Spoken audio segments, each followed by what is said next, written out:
지난 주일에 우리 잠시 시편 73편을 함께 나누면서요, 하나님께로 더 가까이 나가는 제목으로 같이 말씀을 살펴보았는데요. 오늘부터 다시 요한복음의 표적 말씀으로 돌아가도록 하겠습니다. 잠시 복습해 보실까요? 요한복음은 그 표적의 책이라는 그런 별명이 있다고 말씀을 드렸습니다. 예수님께서 이 땅에서 참 수많은 표적들을 행하셨는데, 그 중에서도 요한복음에서는 7가지 표적을 선별해서 기록하고 있습니다. 왜 7일까요? 짐작하시죠? 7이 완전수이기 때문에 우리 예수님의 표적이 이처럼 완전하다, 그런 상징의 의미를 담아서 7가지 표적을 싣고 있는데요. 7가지 표적의 내용들 우리 다시 한번 살펴보실까요? 첫 번째는 이 가나의 혼인잔치 그 표적이고요. 두 번째는 왕의 신하의 아들을 고쳐주신 것.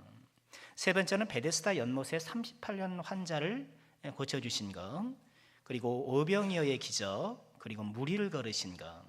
그리고 오늘 6번째로 맹인을 고치신 일, 이제 나사로를 살리신 일, 이렇게 7가지가 요한복음에 기록되어 있습니다. 자, 이 예수님께서 요한복음의 이 표적을 행하신 이유가 무엇일까? 왜 이처럼 표적을 행하셨을까요? 요한복음 20장 30절과 31절에서 이 표적의 목적을 아주 분명하게 말씀하시는데, 뭐라고 말씀하신가요? 예수께서 제자들 앞에 이 책에 기록되지 아니한 많은 표적도 행하셨으나 오직 이것을 기록함은 너희로 예수께서 하나님의 아들이심을 믿게 하려 함이요, 또 너희로 믿고 그 이름을 힘입어 생명을 얻게 하려 함이라. 이 표적을 주신 이유는요, 예수님이 하나님의 아들이로구나, 그런 믿음을 갖고 그 믿음으로 말미암아 풍성한 생명을 얻도록 하시는 것. 그래서 표적을 통해서 우리가 이 표적을 잘 이해하는 건 뭐예요? 이 표적을 통해서 내가 예수님을 더 알게 되고, 그래서 우리는 표적을 피상적으로만 이해하면 안 된다고 말씀을 드렸습니다. 물로 포도주를 만드셨으니 그 집에 컵에다가 물 따라 놓고 포도주로 변해봐라 이러면 안 된다라고 말씀을 드렸어요. 여러분, 이 표적을 주신 이유를 우리가 묵상해 보면 믿음과 생명이잖아요. 믿음과 생명이란 말이에요. 이 표적의 말씀뿐이겠습니까? 이 하나님의 말씀을 우리에게 주신 것은요, 생명을 위해서예요. 그러니까 우리의 생존과 직결되어 있다라는 거예요.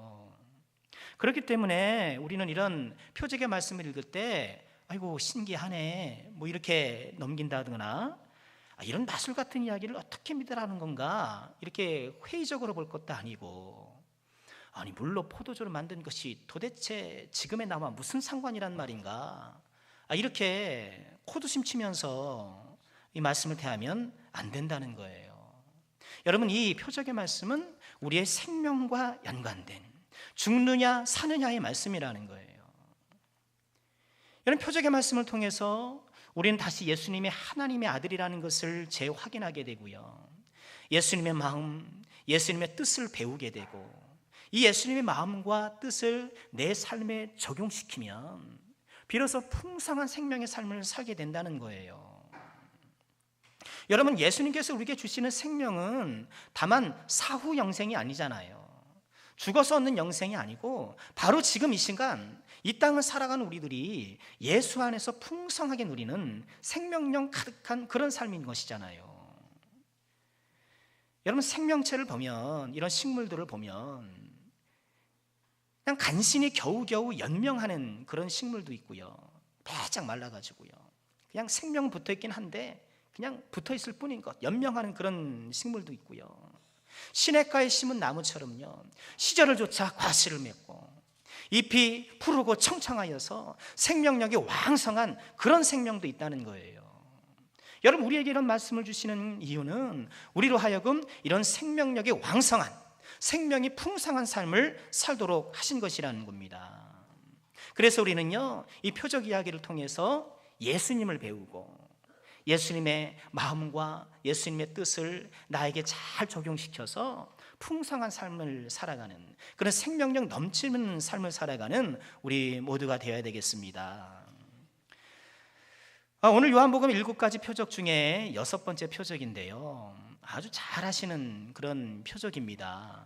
또 이 이야기를 바탕으로 한 유명한 복음성가도 있죠. 어두운 밤에, 캄캄한 밤에 실로암. 그렇죠? 이 기타를 배우는 사람은, 저도 이제 중학교 때 이제 교회에서 교회 형들한테 기타를 처음 배웠는데요, 가장 먼저 배우는 게 이거예요.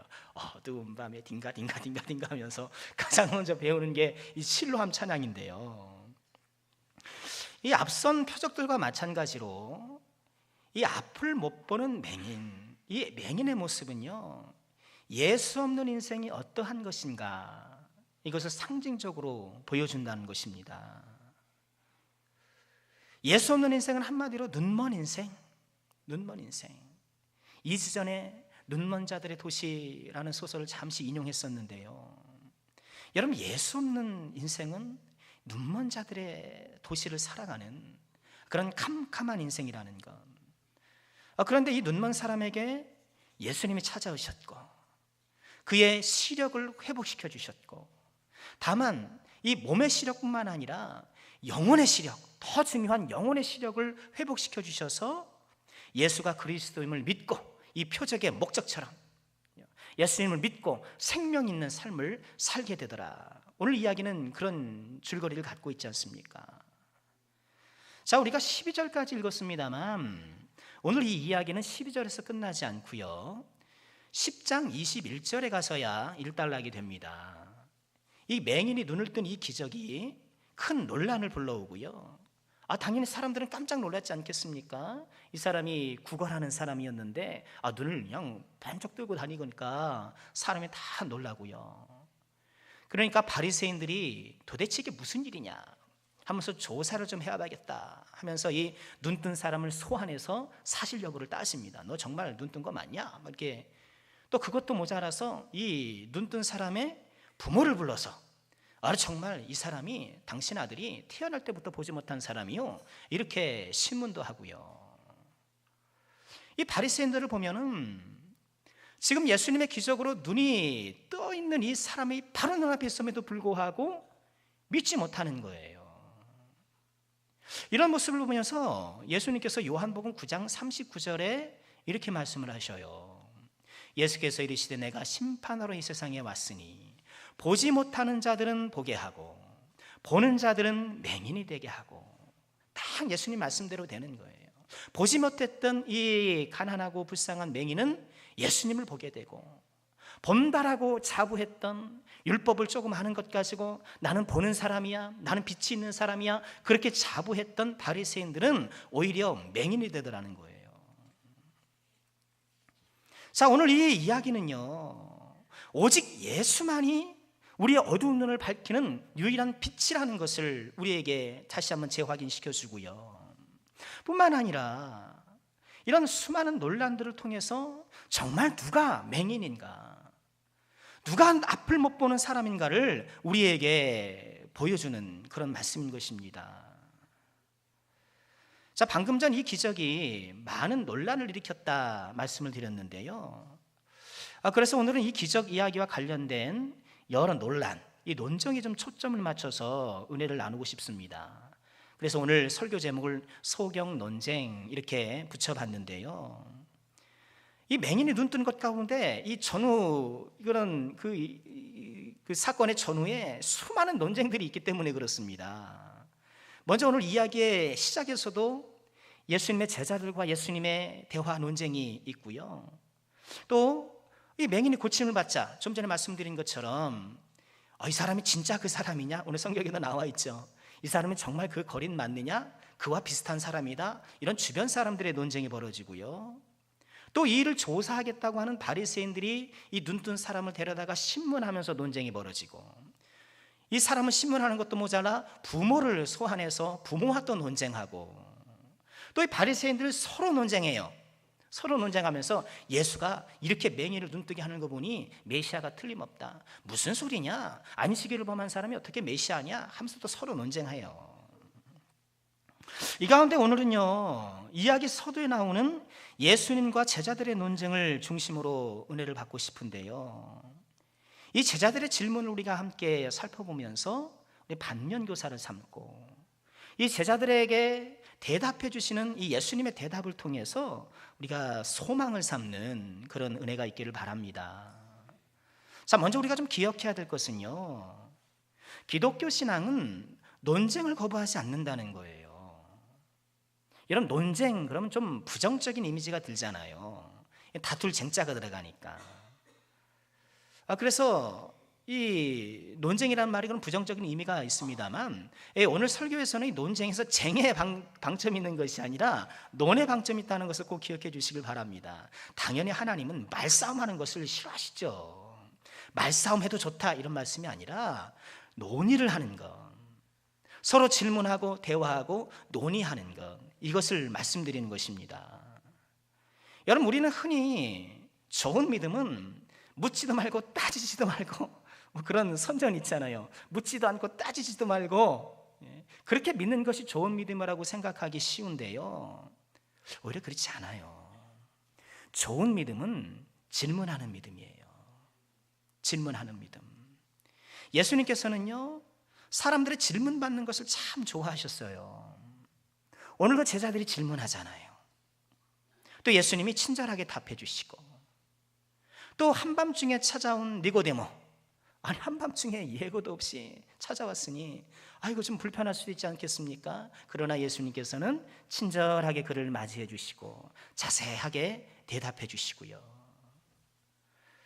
또 예수님을 곤경에 빠뜨리려고 하는 바리새인과 서기관들, 그 사람들의 질문은 함정의 질문이잖아요. 예수님을 함정에 빠뜨리려고 하는 질문인데, 그래서 뭐 가이사에게 세금을 내야 됩니까? 말아야 됩니까? 이런 질문하면서 예수님을 코너로 몰려고 하는데, 예수님께서 역시 그 질문에도 응수하시더라는 거예요. 그러니까 예수님께서는 대화 중에 제자들의 믿음이 없는 것을 책망하시기도 하고, 이처럼 예수님을 대적하는 사람들이 악의로 질문하는 것을 지적은 하시지만 질문하는 것 자체를 뭐라 하시지 않으셔요. 그래서요, 좋은 믿음은 오히려 질문하는 믿음이에요. 여러분, 성경 공부를 어떻게 합니까? 여러분, 성경 공부, 성경 묵상은 질문으로 하는 거예요. 그래서 육하원칙에 따라서 성경 본문을 질문해요. 이것이 무슨 뜻일까? 왜 예수님은 지금 이런 걸 하셨을까? 이것을 어떻게 하셨을까? 누구에게 하셨을까? 이렇게 다양하게 질문하면서 말씀을 보는 것이 성경 공부의 정석이에요. 또 우리 삶에서도 그렇지 않습니까? 우리 삶의 여러 상황, 우리가 맞닥뜨리는 그런 경우에 있어서 예수님이라면 어떻게 하실까? 어떤 것이 말씀에 입각한 옳은 일이고 또는 바람직한 일이고 더 덕이 되는 일일까? 이렇게 질문해야 되잖아요. 말씀을 대하여 질문하고 우리 삶에서 적용을 해서 질문하고, 이 좋은 신앙이라는 것은 계속해서 질문하는 신앙이라는 거예요. 그만큼 관심이 있는 것이죠. 그래서 예수님은 이 논쟁을 회피하지 않으셔요. 질문하고 대답하고 질문하고 대답하고 이것을 좋아하셔요. 그만큼 관심이 있는 것이고 그만큼 믿음이 지금 계속해서 움직이고 있다는 것이기 때문에 그런 것이죠. 그러니 여러분, 많이 질문하시기 바랍니다. 질문하셔야 돼요. 그래서 우리 그 구역예배 공과에도 그게 꼭 들어가 있잖아요. 서로 나누는 질문 가운데에 궁금한 것, 또 알고 싶은 것, 이런 것 좀 나눠보자, 이렇게 그런 제목도 있는데요. 자, 오늘 제자들이 예수님께 질문합니다. 우리 제자들의 질문을 잠시 살펴볼까요? 제자들의 질문이 2절에 나옵니다. 2절 함께 읽어볼까요? 함께 합니다. 제자들이 물어 이르되 랍비여, 이 사람이 맹인으로 난 것이 누구의 죄로 인함이니까? 자기니까 그의 부모니까? 질문하는 것이 좋다고 말씀드렸습니다만, 그렇다고 모든 질문이 좋은 질문은 아니에요. 질문한 것은 잘한 거예요, 제자들이. 그렇지만 이들의 질문 안에 적어도 3가지 오류가 있어요. 첫 번째 오류는요, 전제가 잘못되어 있어요. 질문의 전제가 잘못되어 있습니다. 이 제자들은 이 사람이 맹인으로 태어난 것이 죄 때문이라는 그런 전제를 갖고 있어요. 이미 그것은 죄 때문인 것은 틀림없는데, 본인의 죄 때문인지 부모의 죄 때문인지 그게 궁금했던 거예요. 그걸 묻고 있어요. 그런데 이것은 제자들만의 생각이 아니에요. 당시 사람들이 다 그렇게 생각했습니다. 어떤 사람이 불행한 일을 당하면 죄를 지었기 때문에 그런 것이다, 이런 생각이 매우 일반적이었습니다. 그러니 반대도 적용되겠죠. 누군가 뭔가 성공했다고 하면 그가 좋은 일을 했거나 신앙이 좋거나 그랬을 것이다, 이렇게 생각을 해요. 이분법적으로 딱 생각을 해요. 그러니까 예수님께서 부자가 천국에 들어가는 것은 어렵다고 하니 제자들이 깜짝 놀라는 거예요. 그들이 그렇게 생각 안 했거든. 저 사람은 부자고 사회적으로 성공했고, 사회적으로 부자고 성공했다면 저 사람 필경 믿음이 좋고 좋은 일을 한 사람일 거야, 이렇게 생각을 했기 때문에요. 제자들은 이런 사고방식에 사로잡혀서요, 철사까지 그렇게 생각하고 있었던 거예요. 물론 제자를 비롯한 당시의 사람들이 이렇게 생각한 데에는 나름의 성경 근거가 있는 것은 사실입니다. 신명기 말씀 보면 축복과 저주의 말씀이 있잖아요. 선을 행하는 자에게 복을 주시고 악을 행하는 자에게 벌을 주시는 하나님. 그런데 하나님께서 이것을 단순 기계적으로 적용하시진 않는다는 거예요. 여러분, 가정에서 아버지가 자녀들을 양육하고 다스리는 방식이 잘하면 상 주고 못하면 벌 주고, 그것이 전부라고 생각해 보세요. 뭐 그것이 방식 가운데 하나일 수는 있겠지만 그것이 유일한 방법이라면 자녀가 어떻게 숨쉬고 살아요? 때로는 잘못해도 넘어갈 때가 있고, 때로는 잘했어도 교만할까 봐 덜 칭찬해 줘야 될 때가 있고, 다양한 거잖아요. 그러니까 하나님께서 자녀된 우리를 양육하시는 방식은 매우 신비로워요. 그러니까 하나님은 심은 대로 거두게 하셔요. 그럼에도 불구하고 늘 플러스 알파의 은혜를 주셔요. 그 플러스 알파의 은혜가 있기 때문에 우리가 사는 거예요. 플러스 알파의 은혜가 있기 때문에. 기도 안 한 게 얼마나 많습니까? 기도한 대로 응답해 주시는 건 여러분 그게 감사한 줄 아십니까? 아니에요. 기도 안 한 것도 응답해 주시니까. 기도 안 한 게 너무너무 많음에도 불구하고 하나님께서 플러스 알파의 은혜를 베풀어 주셔서 우리를 인도해 주시는 거예요. 이렇게 플러스 알파의 은혜가 있음에도 불구하고 심은 대로 거두는 원리가 사라지지가 않아요. 이 신비로운 거예요. 그래서 우리 인생을 면밀하게 관찰해 보면 플러스 알파의 풍성한 은혜와 심은 대로 거두게 하시는 공의가 융합되어 있는 것을 발견하게 돼요. 그러죠. 이 죄는 고난이고 선행은 축복이다, 이런 공식은 일견 맞는 것 같긴 하지만, 하나님 방식의 일부이긴 하지만, 이것으로 모든 인간사를 재단하고 판단하고 하는 것은 매우 위험하고 편협한 일이라는 거예요. 여러분, 이 세상의 불행이 또 고난이 나의 죄 때문인 수가 있어요. 여러분, 며칠 전에 저 서울 강서구에서 끔찍한 PC방 살인사건이 있었잖아요. 그 사람이 지금 구속되고 아마 이제 합당한 벌을 받게 되겠죠. 감옥에 가게 되겠죠. 이 감옥에 가는 그의 불행이 어디서 비롯되었습니까? 자기 잘못에서 비롯된 거잖아요. 자기 잘못 때문에 그런 불행을 겪을 수가 있어요. 그런데 그렇지 않아요. 나는 무고한데 다른 사람 때문에 애매히 고난을 받는 경우도 있다는 거예요. 음주운전한 사람이, 그죠? 길 가던 그 선량한 청년을 또 들이받아가지고 그만 생명이 경각에 달려있는 그런 뉴스도 우리가 들었잖아요. 그런 우리 주변에 일어나는 일을 우리가 자세히 살펴만 보아도 죄와 불행이 1대1로 상응하는 것은 아니라는 것을 쉽게 알 수 있습니다. 욥을 보세요. 재산 날라가고 자녀들 다 죽고 몸도 병들고, 그러나 욥이 잘못한 게 없거든요. 그러니 만약 뜻하지 않는 고난이 나에게 찾아온다면 혹시 내가 하나님 앞에 잘못한 것은 없는지 돌아보는 것은 좋습니다. 그런데 그것은 언제까지나 그 당사자의 몫이에요. 당사자의 몫이에요. 그가 하나님과의 관계에서 발견하면 발견하고, 하나님과의 관계에서 그 당사자가 해결할 일인 것이지 다른 사람이 섣부르게 판단할 일이 아니라는 거예요. 여러분, 이것을 꼭 기억하셔요. 꼭 기억하셔요.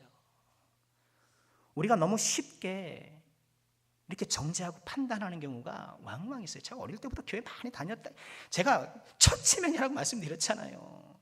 어른들 얘기하는 거 그런 경우가 많더라니까요. 그러니 그렇지, 저러니 저렇지, 너무 쉽게 말하더라는 거예요. 너무 쉽게. 그 인생에 대해서 내가 뭘 다 안다고. 하나님이 하시는 일이잖아요. 하나님이 판단하실 일이에요. 우리가 해야 할 일은 고난당한 형제를 다만 위로하고 격려하고, 하나님께서 여전히 당신을 사랑하고 계신다는 것을 확신시켜주고, 그것이 우리의 몫인 거예요. 자, 제자들의 질문에 전제가 잘못되어 있어요. 두 번째, 이 제자들의 질문을 가만히 살펴보면 은근한 자기 자랑이 있어요. 제자들이 예수님을 랍비여 이렇게 불러요. 물론 랍비라고 부르는 것이 다른 그 이야기 속에서도 종종 등장하기는 합니다만, 오늘의 전반적인 이 흐름 속에서 보면 이 선생님이라고 부르는 것은요, 선생님 지금 내 질문이 꽤 괜찮지 않습니까? 이런 뉘앙스가 담겨 있어요. 목사님 뭐 얘기할 때 목사님 얘기하면서 그렇잖아요. 뭔가 내가 괜찮은 주장을 하고 있다는 것을 이야기할 수가 있잖아요. 제자들의 질문은 제법 날카로운 구석이 있어요. 그러니까 앞에서 말씀한 대로 어떤 사람의 불행은 그의 잿도문이라는 일반적인 생각이 있었는데, 이런 일반적인 생각을 한꺼풀 치고 들어가잖아요. 부모의 죄냐 본인의 죄냐, 그냥 죄 때문이다 다 이렇게 생각하고 있는데, 거기서 한 걸음 더 나가서 질문을 해요. 나름 날카로운 구석이 있는 것은 사실이에요. 그런데요, 다른 사람의 불행을 보고 순간적인 번뜩이는 그런 지식 자랑한다는 것, 여러분 있을 수 없는 일이잖아요. 이 은근한 자기 자랑이 섞여 있고요. 세 번째로, 이 제자들의 질문이 잘못된 것은요, 매우 무례해요. 매우 무례해요. 당사자가 듣는 데서 말하는 것 같아요. 멀지 않아요. 이 사람이 보지 못하는 사람이지 듣지 못하는 사람이 아니잖아요. 지금 이 사람이 들어도 상관없다는 거잖아요. 이 사람이 듣는 데서 예수님께 질문하고 있는 거예요. 이 사람 죄 누구 죄 때문입니까? 매우 무례해요. 안 그래도 죄악 가운데 출생했다라는 사회적인 낙인이 딱 찍혀 있는데, 예수님의 제자라는 사람이 그 가슴을 한 번 더 후벼 파고 있는 것이죠. 이 맹인이 듣든 말든 이렇게 거침없이 말을 쏟아내는 제자들, 그 마음을 파고들어 보면은요, 이 맹인에 대한 멸시감이 있어요. 멸시했기 때문에 사람 취급 안 하는 거예요.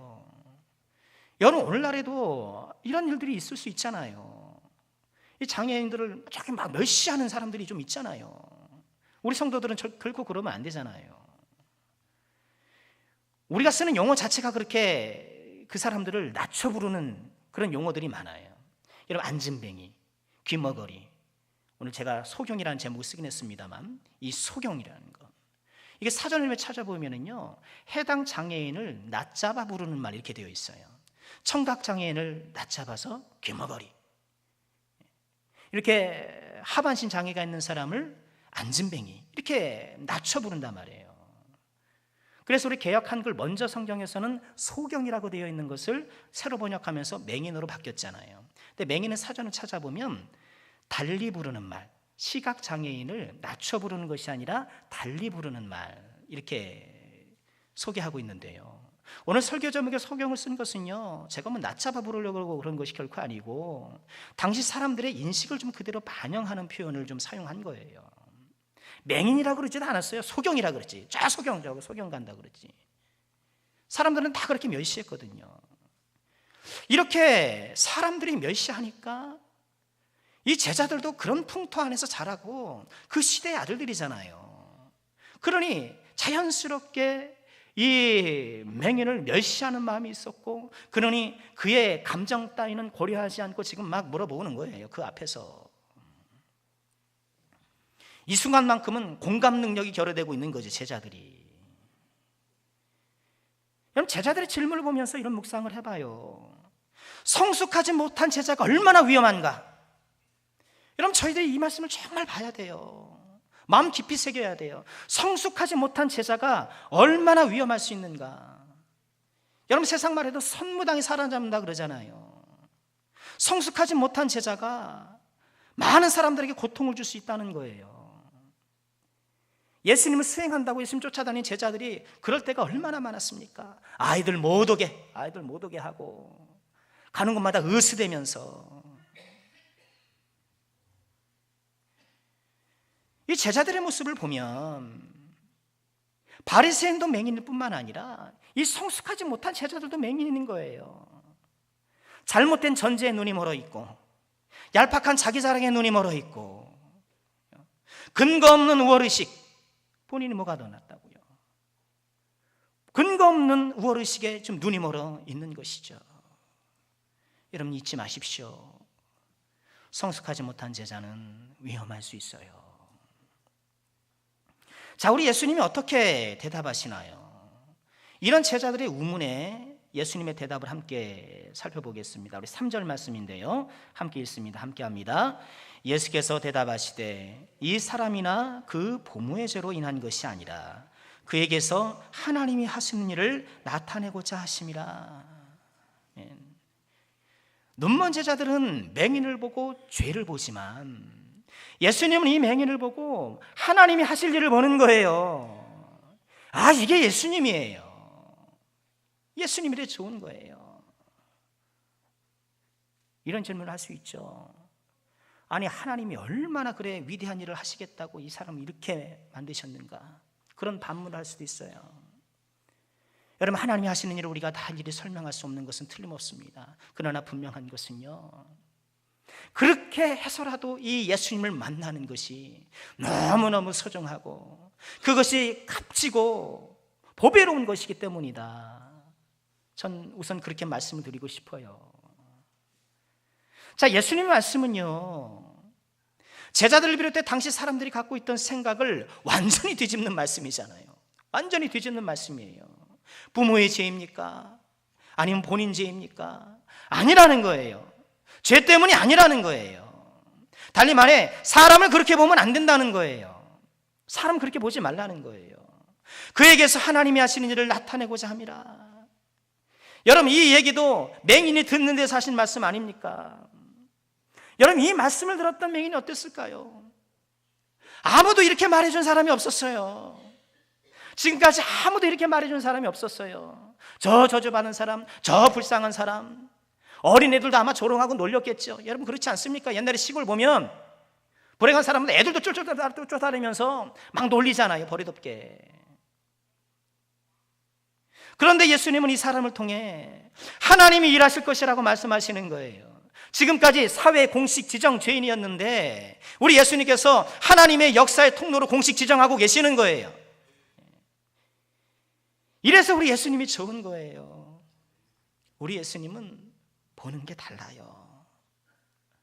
사람들은 언제나 보이는 것, 지금 모습만 봐요. 그런데 예수님은 사람을 보실 때에 그의 미래를 함께 보셔요. 아, 이게 예수님 놀라운 거예요. 그래서 베드로를 처음 만나셨을 때 베드로에게 뭐라 그랬습니까? 나는 너를 개발하리라, 반석이라 하리라. 베드로가 뭐라고 반석이에요? 어부인데, 평범하면 어부인데, 어부도 그냥 어부인가요? 자기 힘으로 막 할 수 없어가지고요, 야고보와 요한이 이끄는 그 가업에, 그 선단에 이렇게 말하자면 고용돼서 일하는 그런 어부였는데 지금의 그 모습을 보면 무슨 반석입니까? 그런데 우리 예수님은 다르게 보시더라는 거예요. 이 평범하기 그지없는 어부를 개바라, 반석이라 그렇게 부르고 계시는 거예요. 이 예수님이 우리를 그렇게 부르신다는 것을 꼭 믿으시길 바랍니다. 우리를 그렇게 바라보시는 거예요. 그래서 우리가 소망이 있는 거예요. 변변히 내세울 게 있습니까? 열심히 산다고 살았지만 내가 뭘 이뤘습니까? 그렇잖아요. 실수나 하고 믿음의 다짐 한다고 하지만 얼마 못 가고 세상의 유혹에 너무나도 쉽게 무너지고 여전히 성숙하지 못한 언행으로 본인과 사람들에게 고통을 끼치고, 이렇게 형편없는 우리지만 우리 하나님께서, 우리 예수님께서 사랑의 눈으로, 소망의 눈으로 우리를 바라보고 계시기에 우리가 참 거기서 기운이 나고 거기서 다시 한번 힘을 얻게 되는 거예요. 그래서 우리가 그렇게 찬송하잖아요. 내가 연약할수록 더욱 귀히 여기사. 연약한데 귀히 여기는 것, 여러분 세상 천지를 보십시오. 연약한데 귀히 여기는 것이 어디 있습니까? 내가 회사에서 연약해봐요, 잘리죠. 학교에서 연약해봐요, 선생님이 알아주지도 않아요. 이 세상은 연약한 것을 알아주는 세상이 아니에요. 오직 우리 주님만. 우리는 형편없이 연약한데 오히려 귀히 여기시고 귀히 바라보시고, 유대 사회의 최고 밑바닥에서 온갖 조롱과 멸시, 사회적 낙인에 짓눌려 살고 있던 이 사람을 전혀 다르게 보시는 예수님. 우리가 이 예수님의 사랑을 배워야 하지 않겠습니까? 예수님의 표적 이야기는 우리가 예수를 믿고 생명의 풍성한 삶을 살도록 주신 것이라고 말씀을 드렸어요. 여러분, 우리 삶이 어떻게 생명력 넘치는 삶이 될 수 있을까요? 오늘 이 제자가, 이 맹인이 사회적 낙인과 온갖 멸시와 조롱에 짓눌려 있던 이 맹인이 무엇을 통해서 생명 있는 삶을 살게 되었습니까? 예수님의 능력인데 그 첫걸음은 예수님이 보시는 거예요. 예수님이 보시는 방식이었단 말이에요. 여러분, 그렇습니다. 나의 상황을, 내 이웃을, 나 자신을 어떻게 보느냐가 생명의 삶의 시작이라는 거예요. 여러분, 이것이 정말 중요합니다. 바짝막으로 쪼그라든 이 맹인의 삶 아닙니까? 이 사람의 생명력 넘치는 삶이 된 건 예수님이 생명 있게 바라보시고 예수님께서 새롭게 바라보셨기 때문에 이 생명의 역사가 시작된 것 아니겠습니까? 내가 어떻게 보느냐에 따라 내 인생이 달라지는 거예요. 내 상황을, 내 이웃을, 나 자신을 어떻게 보느냐에 따라 내가 생명의 삶을 살 것인가 그렇지 않을 것인가가 결정된다는 것입니다. 여러분, 사울을 보세요. 사울이 다메섹 도상에서 예수님을 만났을 때에 예수님이 그의 눈을 멀게 하셨어요. 왜 눈이 멀었을까? 왜 하필 다리를 절게 하실 수도 있고, 왜 눈을 멀게 하셨을까? 율법의 눈이 멀어서, 유기의 전통의 눈이 멀어서 지금 예수님 핍박하고 있으니 너 그 눈 가지고 안 된다는 거예요. 좀 다르게 보라는 거예요. 잘못 보고 살아왔다라는 거예요. 아나니아가 사울에게 안수하니 사울의 눈에서 비늘 같은 것이 벗어졌다. 비늘 같은 것이 벗어졌다. 여러분, 정말 우리에게도 이 비늘이 벗겨진 은혜가 꼭 있어야 하지 않겠습니까? 세상의 방식으로 내 상황을 보고 이웃을 보고 내 자신을 바라보는 이 저주의 시선에서 이 세상의 비늘이 벗어지고 예수님의 방식으로 상황과 사람과 나 자신을 바라보는 이 새로운 시선이 우리 가운데 열려야 되지 않겠습니까? 말씀 마치겠습니다. 사회학에서는 거울 자아 이론이라는 것이 있다고 합니다. 거울 자아 이론. 이것은요, 내 인생의 가장 중요한 사람, 그러니까 내 가족이나 또는 상사나 내 인생에 밀접하고 중요한 역할을 하는 사람이 나를 어떻게 보느냐에 따라서 내가 그대로 된다는 거예요.